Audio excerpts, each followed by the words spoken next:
Hey guys, this is Comic Uno, and today I'm doing Comic Uno's Best Comics of the Week, and this is the show where I review all the comics I've read this week in one show. We go least favorite to best pick of the week and everything in between. And at the end of the video, we talk about the viewer's pick of the week, so in the comments below, let me know your pick of the week. Also, I do have some Kickstarters for my comic books. Witches of Oz, which is a Glinda and Wicked Witch love story, so if you ever want to see those two characters together, this is a really fun story that we put together.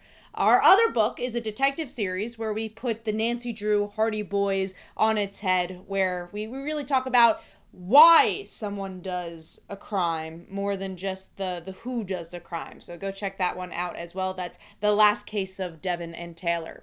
But let's jump into this week's comic books. There was a lot of big books this week, especially from Marvel. But number 11 is Power Pack Into the Storm, issue 5. This is the last issue of this book.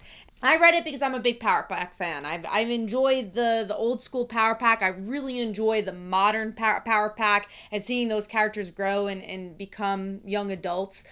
But, you know, this one really is that lost episode format that I haven't really been feeling from Marvel, where it's like, I read this series already. Do I need a story that doesn't really progress the characters, but gives us that fun adventure? And this one doesn't really do it for me. Even in the end, you know, you kind of spin its wheels again, where the kids are like, I guess I'll tell mom and dad that we're superheroes. And, you know, that is a big plot point from that previous volume, but we saw how that played out already. It really felt too much of a lost episode for me to fully enjoy this. So overall, giving that 2 stars, and that is number 11. Moving on to number 10, which is already the topic of the video, and that's Blood Hunt issue 1. Full disclosure, I'm not a huge fan of events, but in the last couple of years, I think there have been some good ones out there. DC, honestly, I think has released 2 very solid events with Superman going on right now and the Titans Beast World I enjoyed. And then from Marvel, I really like events that has to do with the character. I think the Venom event from a few years ago is a great example of that, where it feels like it's building towards something. Now, Blood Hunt, I was a little worried about because you could kind of tell the writing on the wall of, hey, we have a Blade movie coming out. We should have an event. Even if Blade is not that popular in our actual comics right now. You know, they tried with the Blade series. For me, that wasn't, you know, something I enjoyed. And now Blood Hunt, vampires. We even have the gimmick of, here's the less mature version and here's the mature version. The mature version, it's not, I didn't read the other version, so I can't tell you exactly which places they replaced, but you can kind of tell when you're reading this. You're like, okay, that one's a little bit more gory. The last page is a bit more gory as well. So they had to change, 3 to 4 panels, and that's what they do with the next copy. So it's a little gimmicky, but at least it's something a bit different, and I actually got excited for that. I was like, okay, let's see this mature version of it. And I don't know if really they changed dialogue or anything in that regard, or even scenes. I think maybe, and I might be wrong, they might have added a little bit more pages. Maybe they added some fluff for the action. I'm not sure on that part. But either way, story-wise, it's not really telling you very much of a different story in a mature lens. And for me, the story itself is very similar to the events I just don't quite enjoy, where you're like, here's a big monster, here's a big threat, here are some random Avengers, we're gonna fight it. And will it actually connect, even though there's 50 tie-ins? Will it connect and make it an impact on the Marvel Universe? Probably not. And that was the vibe I got with this first issue. There wasn't really a hook for me. The artwork, it's dark. It works enough for this, but it's also not wowing me. So overall, I gave it 2 stars. It didn't really give me enough to say, I need this issue too. And honestly, I don't know if it really gave me enough to want to follow the event besides the ongoing titles I'm already following, like Spider-Man or whatever. So giving that 2 stars. Do you need to pick up the explicit version? I think if you're gonna give this a try, at least try out the new thing that Marvel's doing, but I do think it's a bit much of a gimmick. It's not really adding that much to the story. So giving that 2 stars, like I mentioned, and we're going into number 9, which is Spiderwoman, issue 7. This is a book I want to love. I say it every single month. I want to love this book, but there's something about the dialogue that just feels very stiff. Honestly, just very by the numbers. And this, I felt the same way. It's really the same conversations. Not as much about her son, but the thing I was really thought we would get more of is this character on the cover, which is this like Captain America style character. they don't show up until the last 3 pages, and they could have been the most interesting part of this issue, because you're like, oh, here's these new kind of young Avengers type characters. They're referenced in some Spider-Man comic, and I'm like, cool, that, I think it was Web of Spider-Man. I'm like, that's a cool thread, and they just kind of tease you with it, and that this book tends to do that, where a lot doesn't happen for 20 pages, and then the last 2 pages you get some story, and then the next issue they don't really unravel that thing that they left you on a cliffhanger for. So honestly, I don't know if I want to pick up the next issue. I'm still so much on the fence with this series. It's very forgettable for me, and I don't want that for Jessica, because I think previously she's had some really solid runs. So giving that 2 stars, and that is number 9. Moving on to number 8, and I promise after this we'll be done with the 2 stars, and that's Deadpool Wolverine World War III. And this is more personal preference to anything. I'm not usually a big fan of this combination, but I'm very excited for the movie. I think the movie trailers look a lot of fun if you're a Marvel fan, if you're a Hugh Jackman fan, and obviously if you're a Deadpool fan. There's an interesting voice there. Here, it's very much what we've seen with Deadpool and Wolverine comics in the past. They're not really reinventing that much, and it's... They try to inject some inner monologue, and I applaud the book for doing that, but I don't really think it scratched the surface, again, do anything really different with his voice or just suck you into the book. And, there's a lot of action. If you're looking for an action-packed kind of summer blockbuster book, go check this out. There's some interesting futuristic-looking characters, but is there the impact of this is World War III? Not really. I think this is honestly pretty skippable to me. So overall, giving that 2 stars, it just wasn't my flavor. But if you like these two together, you like action-packed series, you might enjoy this one. All right, moving on to number 7, which is Lilo and Stitch issue 3. This did go a little lower for me, and that's just because of the setting.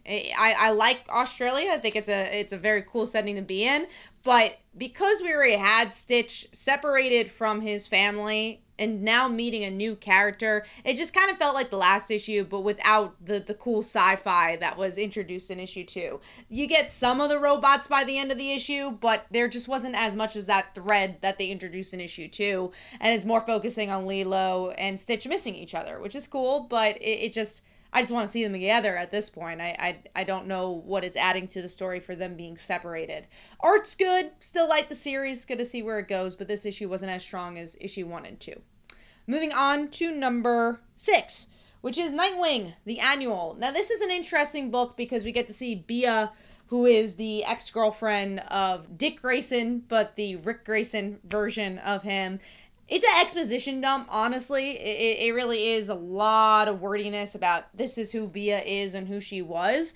But I like the art. I think it was an interesting enough story. I just wish it was formatted maybe a little differently, and I don't think it needed to be as long as it was. I think it's a $6.99 book, so it's probably double sized when you're reading it, maybe a 30-something page book, and I just don't know if it needed that much room. I think this could have been easily, honestly, 6-page short story, and it probably would have been a lot tighter with the strong art it has. I like the cliffhanger. We get to see maybe her mom's back. It was a little hard to tell at first because they were 2 different artists. So I'm like, I think that's the mom. And I went back. It was like, no, it does look like the mom. And we get to see someone we thought was dead have that thread. But it's like, okay, where is this going to be explored? There's only one more arc of Tom Taylor's run, and Tom Taylor didn't write this, and then we don't really know what's going to happen in the next run, but is this gonna be the next run? I don't know. It just kind of felt like a thread that was there and will never be picked up. So giving that 2.5 stars, it was okay for me, but I think it could have been a bit stronger. All right, moving on to number 5, which is Superman House of Brainiac Special Issue 1. This is a pretty decent tie-in if you've been enjoying the Brainiac stuff, which I actually have. I mentioned that earlier. I think the event actually feels like it's doing something for the characters. It feels like it needs to be a worldwide event for them. It feels like it is affecting things, and I think Titans Beast World did a good job at that, and Absolute Power feels like it's doing that. It's been built up all these years in previous series, and now actually having this moment to breathe, which I really enjoyed. And actually, I think I think it's a Superman House Brainiac. We got a little bit of that Amanda Waller where you're like, all right, you're excited for excited for absolute power. Go check this out. Here's a little thread of that. I don't love the Brainiac parts. I felt like that was a little slow, but I enjoyed honestly the Mark Russell part the most. I enjoyed seeing Perry White run for mayor and what that looks like. And Mark Russell's great with the political satire, so that was just kind of a perfect genre for him. And the art was really strong for it too. It's a kind of cool little side story. Do you necessarily need to read it? No, not at all. I don't think it will blow your mind in that regard, but I think it was fitting for what it was going for. So giving that 3 stars, and that is number 5. Moving on to number 4, which is X-Men issue 34. This is the X-Men I like with this era. I still don't love this era of X-Men, and we are ending it soon, but I like when it kind of focuses a little bit more on character. There's some good action with the Orchid situation going on, but there's some good moments between Kitty and Wolverine. There's good moments between Laura, the current Laura, and I forget the other character's name, but the one who is in love with older Laura. So there's good character moments in that way. There's good action. I'm not a particular fan of the plot of the Orchids, but do I like the action that came out of it? Yeah, it made it for a pretty fun antagonist for this issue. Pretty consistent artwork for this as well, so I liked it. I thought this was a solid enough issue, so I'll give that 3 stars, and that is number 4.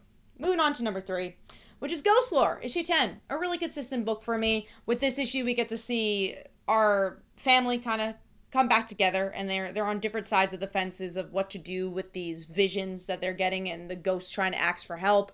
And by the end, we know there's this like culty thing going on with these other ghost seeing characters that passed away in the last issue, but now there's more people looking for a leader, and they're like, well, you guys could be a leader, and they have to make the decision of like, do we? Like, we're kind of on opposite sides of the fence of what to even do with these ghosts. Do we know enough about these ghosts? So that was an interesting enough cliffhanger, and I think it builds the world in a cool place. But I like the character moments. I enjoyed seeing the father-daughter relationship, which I think is strong, and I also love the art style, and it was cool with the middle story of, they always have some ghost story in it, and I thought the art style was very clean, and it worked for the story. So giving that 3.5 stars, and that is number 3.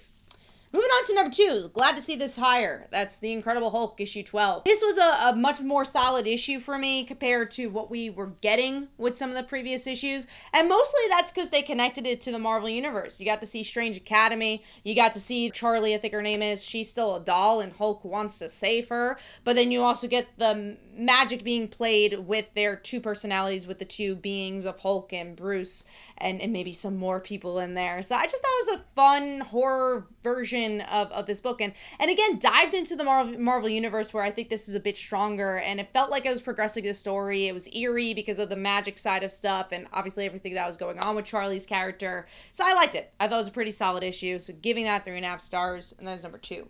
Moving on to number 1, a book I got on whim, and I'm happy I did, and that's Toxic Summer, issue 1. I liked Eric Charm's art. I really enjoyed their work on the Jughead stuff from a few years ago, like the space Jughead thing, which was a lot of time-traveling Jughead, and it was just like a fun little series. And this has the same vibe. It's very cartoony, kind of has that Archie vibe to it, but also very kind of pop punk, I would say. Like, I mean, honestly, just like look at the cover. That's the colors you're kind of getting in the book as well. And this issue has to do with these 2 boys. They're looking for guys to hook up with, and they're excited for their big summer break, and they're going to this place where they think it's crawling with guys, and find out that there's like toxic waste in the beach, so no one's there, and they got these kind of stuck jobs where they have to get the toxic away. But there's some strange things going on. There's glowing eyes. There's this other group of teenagers that are also near the beach, and they might have turned into a toxic monster, and now these kids kind of have to deal with that. It's just fun. I think it introduces the characters in a cool way where you're already kind of attached to them. The artwork is fun. The concept is kind of out there in a cool way. I liked it. I just had a good time with it, and it felt unique to me as well, and that's something you're always looking for in an indie book, and it just grabbed your attention. It flowed really well. It was paced well. Even though it was a longer book, it didn't feel long either, and it made me excited to want to read issue 2. So giving that 4 stars, and that's my pick of the week. Hopefully you guys enjoyed. Let me know in the comments below what your pick of the week was, and last week's pick of the week was Wolverine, and here are some comments about that. Hopefully, guys, enjoyed. This is Comic Uno. Again, be sure to check out my Kickstarters, The Last Case of Deven and Taylor, and also Witches of Oz issue 1. Here are some QR codes for that. And hopefully, guys, enjoyed. This is Comic Uno, and I'll see you guys in the next one. Bye.